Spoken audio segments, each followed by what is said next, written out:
Archbishop Alexander Golitzin is the Bishop of Dallas, the South, in the Bulgarian Diocese. He is also a graduate of Oxford University, where he wrote his monumental doctoral dissertation on St. Dionysius the Areopagite. Archbishop Alexander is a wonderful archpastor, and he's, as you'll see, a fine scholar. So without further ado, I hope you'll enjoy this episode from my interview with His Eminence Archbishop Alexander Golitzin.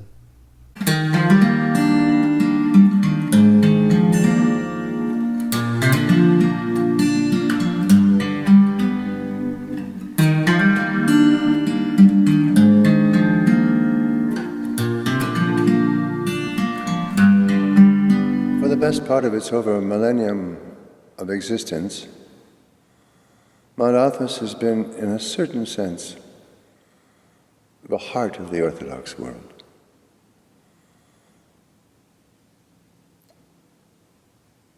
The great renewal movement of which St. Gregory Palamas featured so importantly in, for example, centers on Mount Athos in the 14th century, but even within that time span,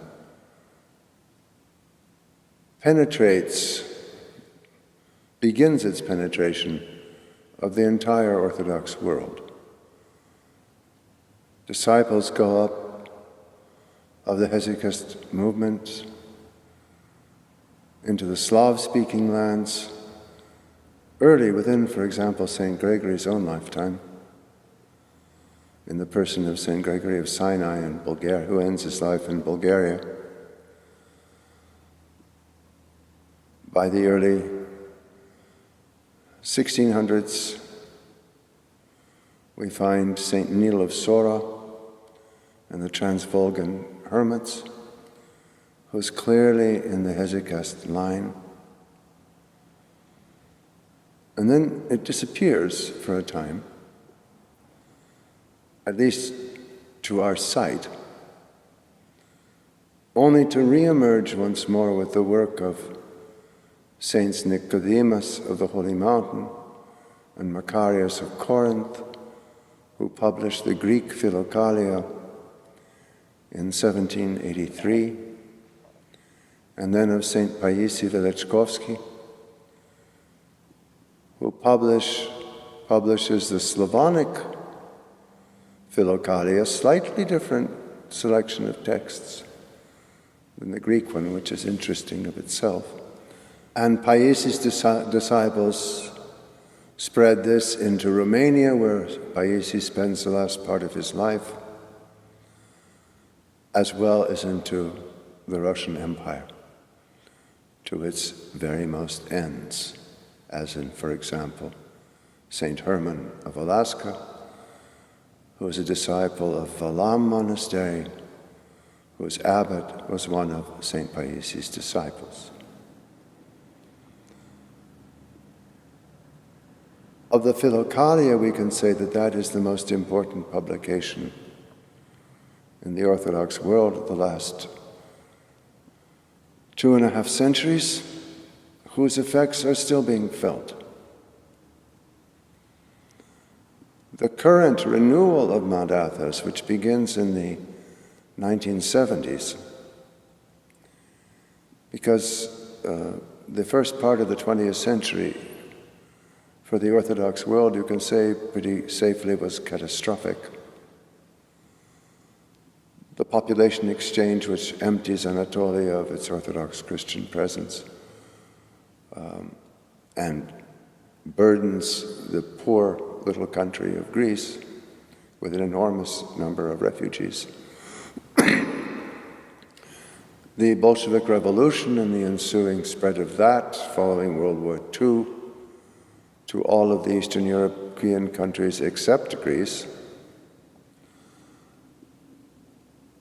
all of these had a seriously inhibiting effect, shall we say, on church life in those lands, not to say on occasion murderously destructive.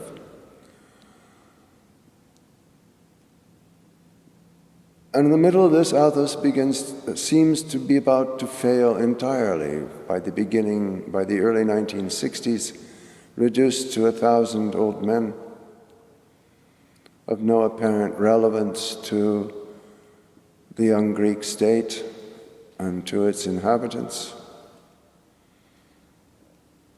And there were a number confidently predicting its entire disappearance within their own lifetimes.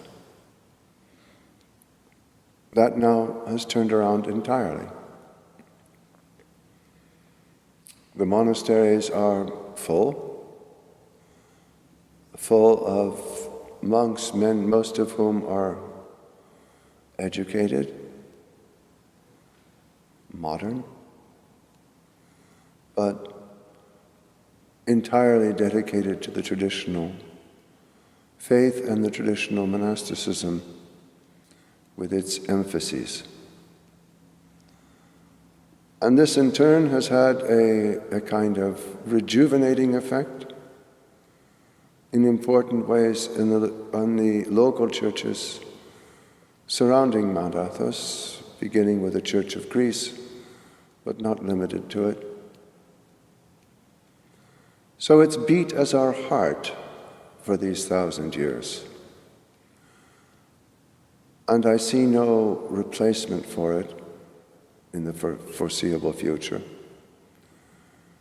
just as I see its influence largely continuing. Hi again, hope you enjoyed this episode from my interview with His Eminence Archbishop Alexander Golitzin. Please leave a comment below letting me know what you thought of this video, and please subscribe below so you can get notified the next time an episode becomes available, which happens every Friday. Have a wonderful weekend, and we'll see you next week.